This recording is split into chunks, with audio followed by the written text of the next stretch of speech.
close to an ideal environment as human beings have ever been able to create. It's as simple as that.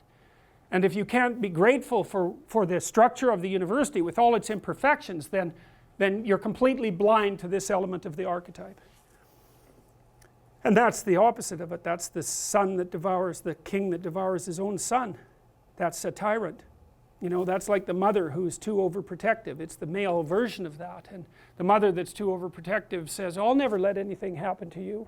It's like, well, maybe you actually want to have something happen to you. You know, it's a bit of an all-inclusive statement. It's like, no, I'm going to make you strong so any number of things can happen to you. And when you need some care, I'll be there. But otherwise, like out into the world with you. That's the right attitude. And for the father, it's like, get your bloody act together. But I'm on your side. It's not because I want to destroy you or demean you or push you down in the dominance hierarchy, but because I want the best in you to emerge.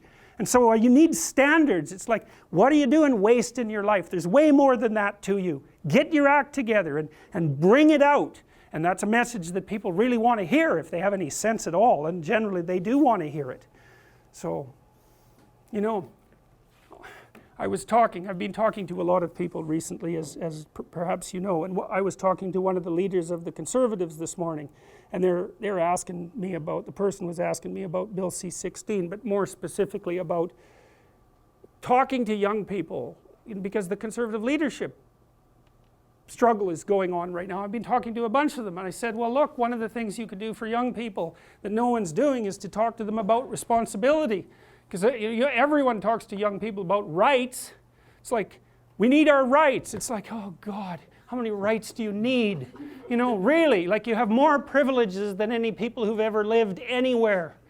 Well, it's so dull to hear that. It's so dull, it's so pathetic, and what would you call it? It's so demeaning that you have to be protected and have your rights. It's like I said, there's a huge marketplace for responsibility. That's what you want to talk to young people about. It's like, get your act together and do something worthwhile with your life.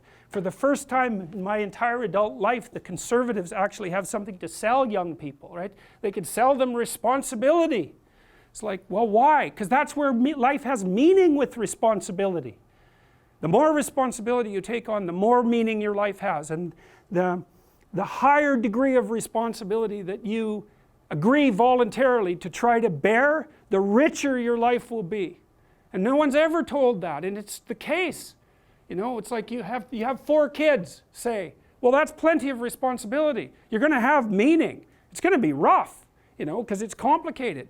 You have a complicated job, and you try to help the careers of the people around you. You try to solve tough problems and aid suffering and do all of that. It's like, it's weight, it's responsibility, but there's glory in it. There's real glory in it. There's deep meaning in it. And young people are starving for that because no one ever tells them that. It's like, you're way more than you think, man. Stand up, do something difficult. Do something difficult and heroic, right? Burst out of your bonds. It's like, that's a good message. It's a necessary message, because we have to be more than we are, because if we aren't, we're not going to survive.